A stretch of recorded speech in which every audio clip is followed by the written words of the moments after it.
Capítulo 7. Los mensajes de los espíritus. Almagro te está esperando en una oficina aparte, retirada, en la que te sirve un café humeante antes de sentarse contigo en un escritorio. Lo llamé Molina porque una de nuestras informantes de la zona nos aseguró que las 3 víctimas permanecían a un culto extraño, espiritista o algo así. ¿Estás seguro? Nos dijo que habían invocaciones de espíritu y que esas presencias luego las ayudaban, las protegían. Con la tabla Ouija, no estoy seguro. Lo que sí es cierto es que tenían las otras intimidadas, asustadas. Aseguraban que si las agredían o algo por el estilo, los espíritus que las protegían se vengarían de ellas. Eso significa que hay otro móvil más y que puede tratarse de una retaliación de índole religiosa. Puede ser, no hay que descartar nada. Yo creo más bien que se trata de eutanasia, pues las 3 padecían una enfermedad terminal. Hace poco, un japonés llamado Satoshi asesinó a varios pacientes con impedimentos psíquicos cerca de Tokio. Para él, no se trataba de crímenes, sino de asistencia, de ayudar a unos pobres seres para los cuales la vida era una auténtica tortura. Creo que estamos enfrentando una mente muy compleja, una mezcla de Madre Teresa de Calcuta con un asesino serial. Usted tiene razón cuando dice que nosotros no podemos entender este enredo. Es verdad, Molina, yo no entiendo nada. La época es cruel, Almagro, despiadada, brutal. Se trata de arrinconar a una buena parte de la población con salarios de hambre, exiliarios en favelas, en comunas, en villas, miseria.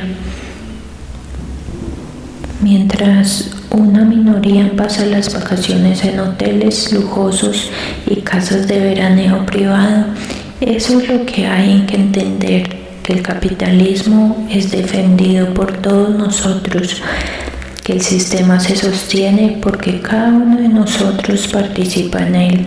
Cuando pensamos que pertenecemos al bando de los buenos, ya estamos cometiendo un error. No es así, porque esta porquería funciona con nuestra complicidad. No denunciamos, no luchamos, no resistimos. Entonces, ¿con qué derecho creemos que somos los buenos? Pero no puede ser que ese sádico sea el bueno de la historia.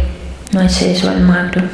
Solo si usted se vuelve más complejo a nivel mental lo va a entender mucho mejor y podrá anticipar sus movimientos para capturarlo. De lo contrario, él siempre estará varios metros adelante. Quiero pedirle un favor, Molina, que vaya a una de esas reuniones a ver si descubre algo que no puede ser útil. Usted es el único que ha visto a este sujeto, aunque sea de lejos, y podrá reconocerlo. ¿Dónde se reúnen? Almagro te entrega un papel con unos cuantos datos anotados. Tienen una página en internet y parece un grupo de personas aficionadas a cultos esotéricos y cosas así. No olvide que el patrón inicial es Jack el Destripador, y eso significa que falta aún 2 víctimas más. No estaría de más revisar la ubicación geométrica de cada escena del crimen en el mapa para anticipar el 4.º atentado. No se corresponden, ya lo hicimos. Está matando en desorden, sin respetar ese dibujo ni la cronología inicial. Y tienes mujeres policías haciendo guardia por todas partes. Esta vez le va a quedar mucho más difícil. Le aviso apenas sepa algo. Te despides, sales de la oficina en busca de la calle. Esa misma tarde llamas a los teléfonos de información del grupo esotérico y dices, ¿estás interesado? Te invitan a su reunión esa misma noche y te dan la dirección que ya Almagro te había anotado en la hoja. Es una casa en el barrio Los Alcázares, cerca de donde vives, así que decides ir a pie. El atardecer desaparece en el occidente de la ciudad, entre los edificios distantes. Una noche plomiza y húmeda le da a la ciudad un aire fantasmal. Logras llegar al lugar, una casa vieja de 2 plantas, con una rancia elegancia venida menos. Te abre una señora de unos 50 años y te invita a pasar. Das tu nombre y ella asiste. Poco a poco van llegando los demás. Son personas del común, trabajadores de clase media, pensionados, amas de casa. No te concuerda el grupo con 3 prostitutas experimentadas del barrio Santa Fe. Algo no encaja. Tampoco hay rastros del hombre que viste la otra noche corriendo entre las tumbas del cementerio. La sesión se desarrolla alrededor de una mesa y antes de empezar, un señor bien vestido con saco y corbata de unos 60 o 65 años habla de Jacques Kardec, el padre del espiritismo moderno. Enuncia la sabiduría de ese investigador y cómo la humanidad no ha entendido aún los nobles objetivos, el propósito de entrar en contacto con nuestros hermanos espíritus que están en el revés de la realidad aparente y superficial. Los demás asienten con devoción. Luego todos se agarran de las manos y viene la invocación. Una mujer pregunta si hay algún espíritu presente que desee comunicarse. La respuesta es instantánea. Una joven cae al piso, como si estuviera desmayándose, con el cabello revuelto, desmanejada, y nadie le ayuda ni hace nada para incorporarla. La escena en realidad no te impresiona, porque todo puede hacer parte de un show muy bien planeado. Lo extraño para ti es que la temperatura del salón baja considerablemente y un frío polar te atraviesa el saco y la chaqueta. Es como si toda la casa acabara de refrigerarse de un momento a otro. Y en el aire flota algo raro, fuera de serie, una presencia invisible que te indica que en efecto te encuentras frente a una fuerza que supera la realidad palpable por los sentidos. La joven es una muchacha de raza negra, mal trajeada y con el cabello revuelto. Se retuerce en el piso, gesticula sin hablar, gruñe, ruge, emite sonidos guturales. La mujer que hizo la invocación le pregunta: ¿quién está ahí? ¿Traes algún mensaje para nosotros? El frío es tan intenso que sientes picazón en la nariz, como si estuvieras a punto de empezar a estornudar. Entonces la entidad que está presente en el salón se expresa a través de la joven que está en el piso. Es una voz grave de hombre adulto y curiosamente se escucha con eco, como si no estuviera en la sala de una casa, sino en una caverna subterránea donde la voz retumbará contra varias cámaras de piedra. Hermano, lo siento, no alcancé a a despedirme de usted. No alcancé a decirle gracias. Le dije que algún día me comunicaría desde el otro lado del mundo. Y aquí le estoy cumpliendo. Si hay otra vida más allá de la vida, sientes que estás a punto de perder el sentido. ¿Qué diablos en todo esto? ¿Una farsa? ¿Una obra de teatro para enloquecerme de manera definitiva? ¿Quiénes son todos esta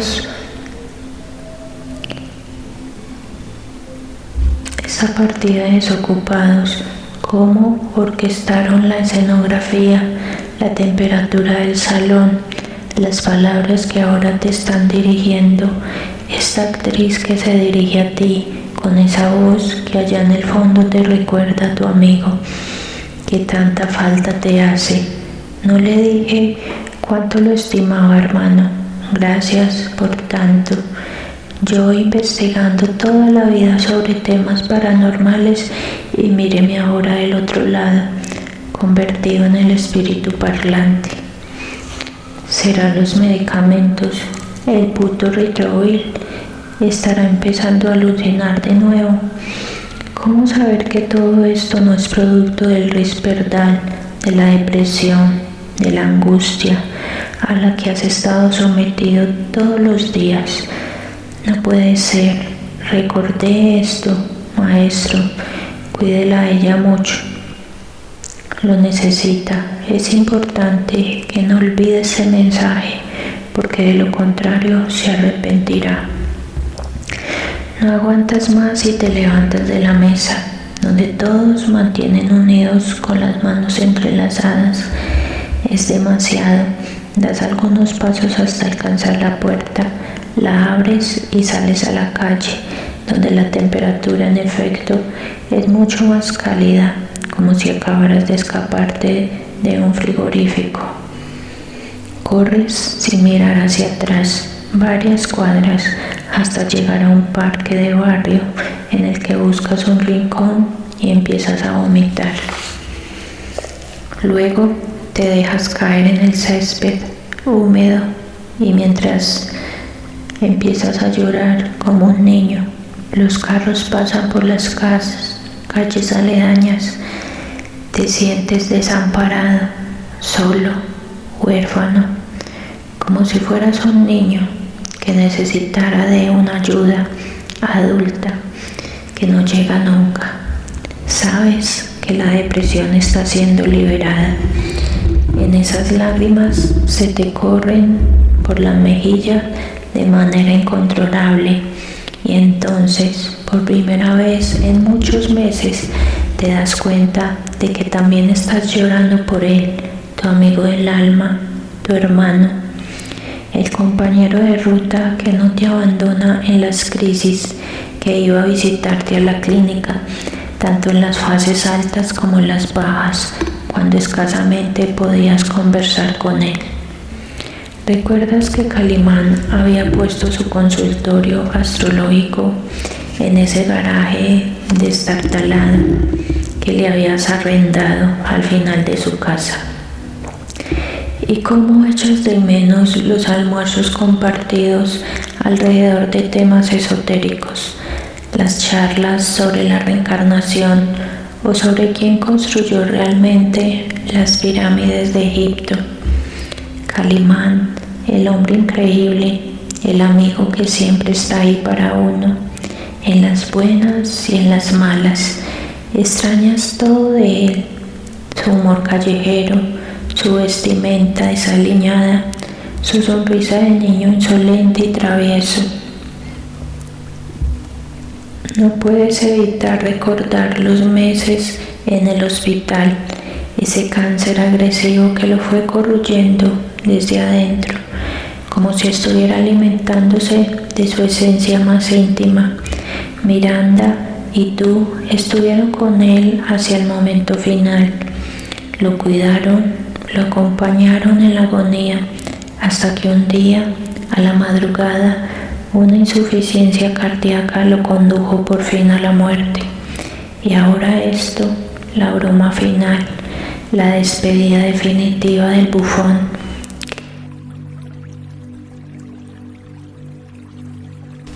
que te descompuso por completo. Sonríes y te das cuenta de que esta escena con el grupo espiritista hubiera sido perfecta con él. No pudo haber elegido un mejor momento para jugarte esa mala pasada.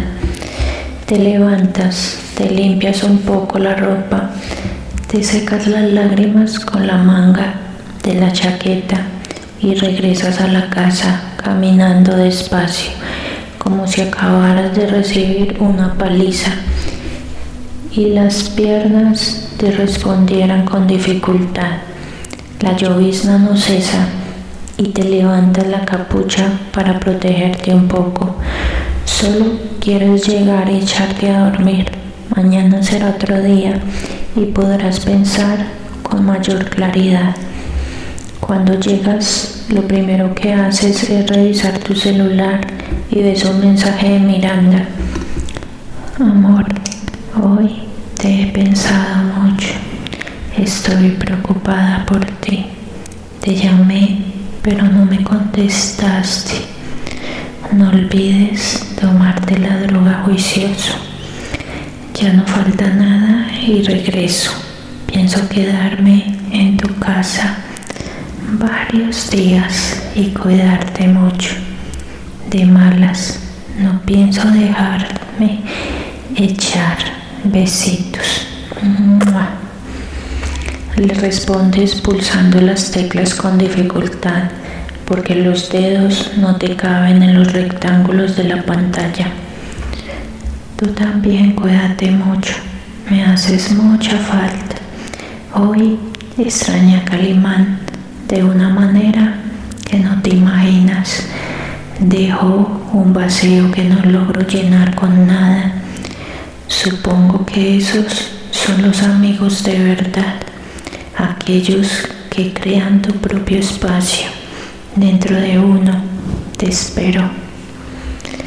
Te acuestas a dormir y esa voz gutural retumba todavía en tu cabeza. Cuídala a ella mucho, lo necesita. Cumplí con toda mi formación como sacerdote y no dejé de lado mi antigua profesión. Trabajé en un hospital de caridad y me convertí rápidamente en el médico de cabecera de muchos de mis superiores religiosos. En términos generales, era un discípulo respetado y querido por la comunidad franciscana, pero muy pronto empecé a mostrar desacuerdos graves con las autoridades eclesiásticas. Me parecía que se conformaban con predicar y asistir a los feligreses que ya existían, a los que no tenían mayores problemas, a los que no sufrían graves crisis de conciencia. Descuidaban a la población carcelaria, a los drogadictos, a las prostitutas, a los travestis, a los alcohólicos. Era como si los olvidados y los miserables no les interesaran mayor cosa. Pero no nos habían hecho Jesús. Justamente a estar entre los pecadores, no había estado yo mismo en ese bando, el de los perdidos al de los irredentos. No había sido el mismo Francisco de Asís, un niño rico entregado a los placeres, a los vicios y a la autosatisfacción.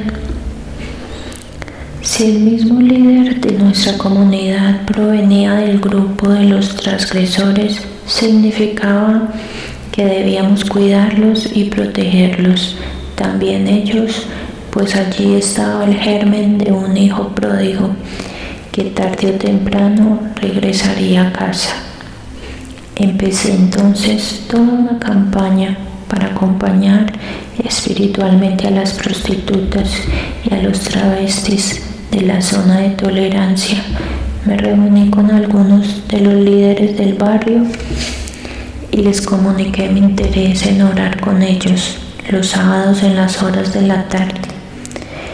Una transexual muy bella e insinuante levantó la mano y me preguntó: ¿Y nosotras qué, padre? Ya les dije que el sábado en la tarde las espero para que recemos juntos. Por si no se ha dado cuenta, yo soy una transexual. Sí lo sé. ¿Cuál es el problema? Que a nosotras no nos permiten entrar a misa ni a comulgar. No solo la gente se ofende, los curas también, y siempre nos echan. Pues este sábado son bienvenidas y podemos comulgar, sí, así lo desean. Ese comportamiento me trajo muchos problemas entre los sacerdotes más viejos, que veían en mí a un rebelde, un provocador, pero lo importante era ser fiel a mí, a mi fe y a mis principios. Poco a poco, de los lugares más remotos de la ciudad, empezaron a llegar los sábados a esa casa comunitaria alcohólicos, drogadictos, proxenetas de todas las pelambres y traficantes de droga que creían en el Evangelio y que le pedían al cielo para que sus negocios marcharan a la perfección. Semejante congregación me puso en la mira de las autoridades del Vaticano, hasta donde llegaron los informes sobre mi curiosa conducta, pero no me amedrenté y seguí convencido de que entre esas ovejas descarriadas se escondían feligreses de intachable conducta. Lo único que había que hacer era tener fe y esperar a que algún momento el amor los transformara. Una noche de un sábado, sin embargo, cuando ya había empacado mis cosas y estaba a punto de regresar a las residencias franciscanas, se me acercó uno de los líderes de las prostitutas, me cogió del brazo, me llevó hacia un rincón y me dijo en voz baja: Padre, tenemos que pedirle un enorme favor. Sí, dígame.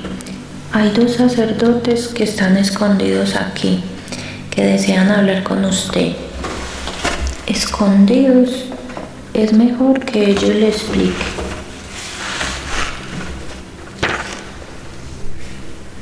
No quiero problemas, le advertí levantando la mano derecha. Solo hable con ellos, por favor. Me condujo entonces a la planta baja de la casa, a una especie de semisótano, donde 2 jóvenes de unos 20 a 25 años me estaban esperando muy nerviosos. Se notaba que llegaban varios días huyendo porque su ropa estaba sucia y no habían podido ni siquiera afeitarse. Una barba incipiente les coloreaba las mejillas de un gris plomizo. ¿Quiénes son ustedes?, le pregunté casi de mal genio, por seguir metiéndome en problemas. Somos Germán Bolívar y Gonzalo Quintero, padre, seminaristas de último año de la Arquidiócesis de Bogotá, y que están haciendo aquí escondidos. Nos están buscando los organismos de seguridad del Estado. ¿Qué diablos hicieron? Nada, padre. Solo que estamos en contacto con algunos miembros del ELN y el DAS. Nos está buscando para interrogarnos, pero usted sabe muy bien que interrogar es para ellos sinónimo de torturar y muchas veces desaparecer. ¿Y ustedes qué creen? ¿Qué se creen, Camilo Torres?, les dije, molesto con la situación. Pues usted nos excusa, padre, pero ojalá que todos los sacerdotes fueran como él, me continuó diciendo el que parecía el más grande y el más decidido. ¿Y ahora qué van a hacer?, les pregunté frunciendo el entrecejo. Solo necesitamos salir de aquí, metidos en el baúl de su carro. Eso es todo. Ellos tienen la casa y la cuadra vigilada y no tenemos cómo escaparnos por los tejados. Este carro no es mío, sino de la congregación. Solo lo uso muy de vez en cuando. Pues eso, padre, que si nos puede sacar en él, por favor. Y si salen, y si saben dónde están, ¿por qué no entran y los capturan? Porque no saben la casa con exactitud. Ningún juez les va a dar la licencia para revisar todas las viviendas. No tenía escapatoria, los escondí lo mejor que pude. En el baúl debajo de unos cartones y les dije que se quedaran completamente callados. Cuando salí a la calle me detuvieron en la esquina unos detectives vestidos de civil y me pidieron mis documentos de identidad. Les mostré todos mis papeles. Ellos echaron un vistazo a la parte trasera del carro y solo vieron Biblias y Nuevos Testamentos que yo regalaba en la casa, donde oficiaba misa todos los sábados. No vieron nada que les encendiera las alarmas. Gracias, padre. Es que tenemos rodeado a unos sospechosos y no queremos que se nos escapen. Pues ojalá los agarren, mijo, dije con un gesto de preocupación. Que Dios los acompañe. Gracias, padre. Seguí mientras sentía cómo me corría un hilo de sudor por la espalda. Sin embargo, por el espejo retrovisor me di cuenta de que un carro me seguía para cerciorarse de que yo no había sacado a los 2 seminaristas camuflados.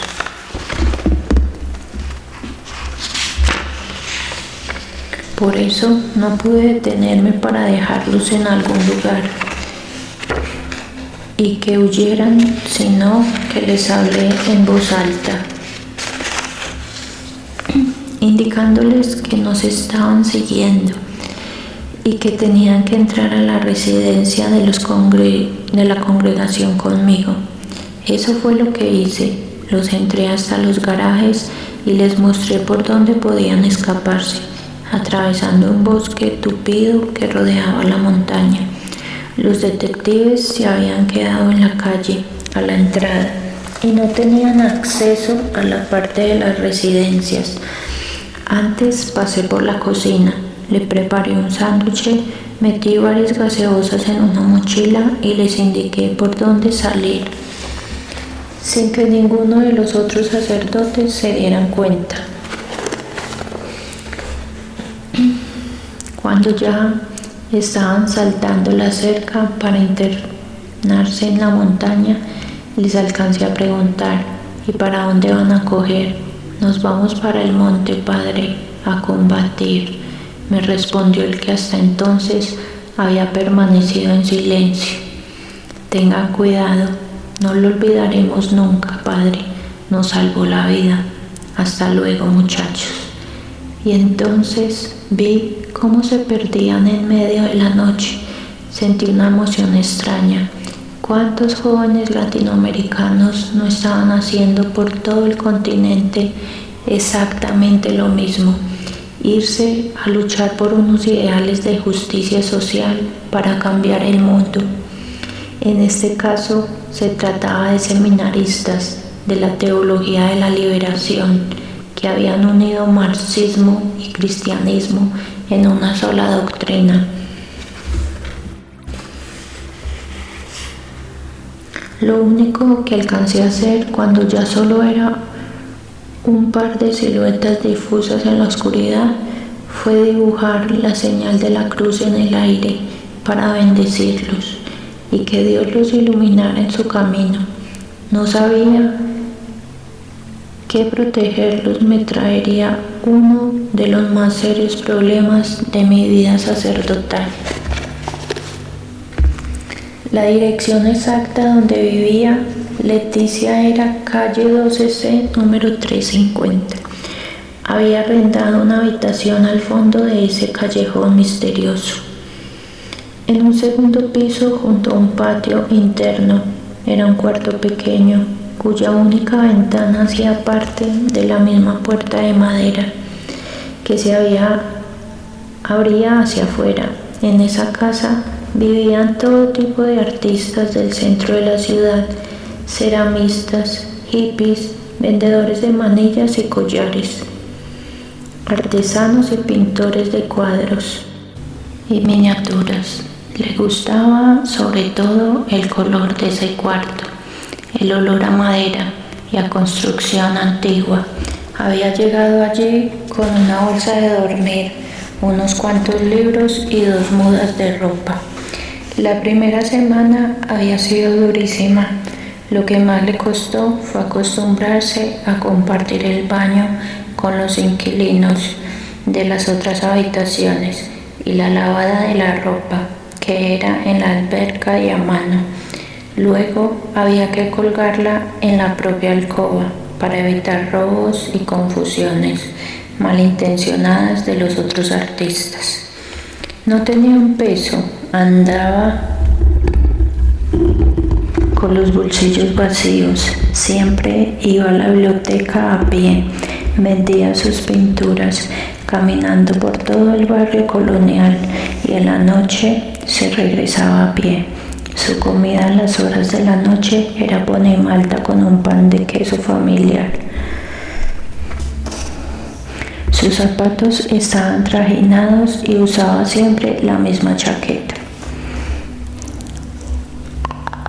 descolorida de hippie callejera. Se sentía sola, abandonada, huérfana. Era como si la hubiera enviado a un exilio despiadado en un país remoto, donde nadie hablaba sus lenguas ni conocía sus costumbres. Entre los bárbaros solía refugiarse en la Luis Ángel Arango y los porteros ya la conocían, le anunciaban en las horas de la noche que ya iban a cerrar la biblioteca.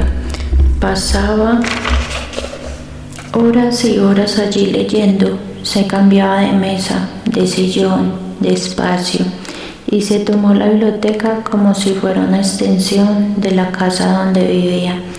Luego caminaba apenas 3 cuadras y estaba de nuevo en su habitación. Solo pensaba en que tenía una misión que cumplir, pero aún no sabía con exactitud cuál era ese objetivo hacia el cual tenía que dirigirse. Recorría la Candelaria de un lado para el otro y se preguntaba de día y de noche si sería capaz o no de salir de sí misma para convertirse en una fuerza poderosa, capaz de romper las barreras del tiempo y el espacio. Había leído sobre magos y hechiceros, sobre artistas y poetas que habían logrado vislumbrar otros mundos, que se había convertido en vidente, auténticos, pero ¿tendría ella ese talento, ese poder, esa convicción? En la pensión estableció una amistad con una chiquita llamada Cristina, una niña de apenas 2 años y medio. Solía dibujarles caricaturas y se propuso enseñarle a leer y a escribir. Era dulce, inteligente, sagaz, con un humor negro que no dejaba de sorprenderla para su corta edad. Quizás esa niña nunca sabría cuándo había significado para Leticia su cariño y su solidaridad. Pasaban tardes enteras hablando de personajes y libros, leyendo en voz alta, riéndose de tal cual escena aparecían los cuentos infantiles que consultaban en mejor amiga, su cómplice y su escudo más resistente en contra de la melancolía que por entonces solía agobiarla. No sabía cómo aguantaba tanta soledad, tanto silencio, tanto monólogo interior. Estaba sola consigo mismo y lo sabía.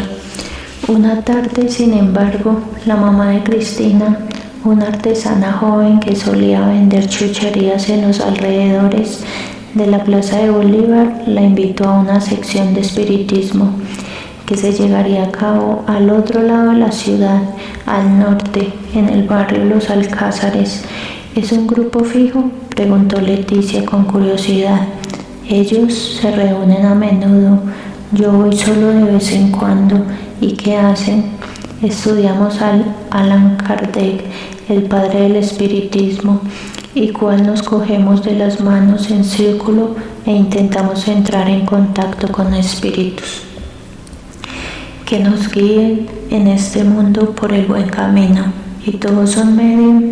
No, a veces los mensajes nos llegan a través de una señora que es la dueña de la casa. Ella escribe en una libreta con una letra abigarrada que no es la suya, o al menos eso es lo que dice. Y entra en trance y todo, eso parece, pero nunca hemos estado seguros de esos contactos. No cambia de voz ni nada por el estilo, solo escribe. Vamos, chévere. Yo creo que tú piensas que tienes poderes sanadores. Lo demostraste muy bien el otro día. De pronto también tienes dotes para medium. No creo. El grupo se reunía en casa de clase media cerca de la avenida Chile. Las dos llegaron ya casi al final, cuando estaba a punto de cerrar la puerta. A Leticia le dio la impresión de un grupo de tercera edad. No había ningún joven, ni nadie con aspecto de poeta o de ocultista experimentado.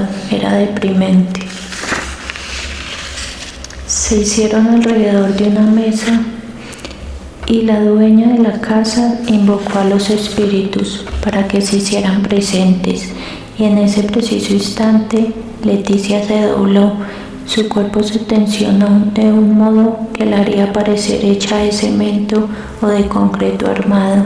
Su cabellera se abrió en un estallido de bucles negros y sintió que salía de sí misma hacia un paraje colorido donde la estaba esperando un hombre alto que le sonreía con cierta gratitud.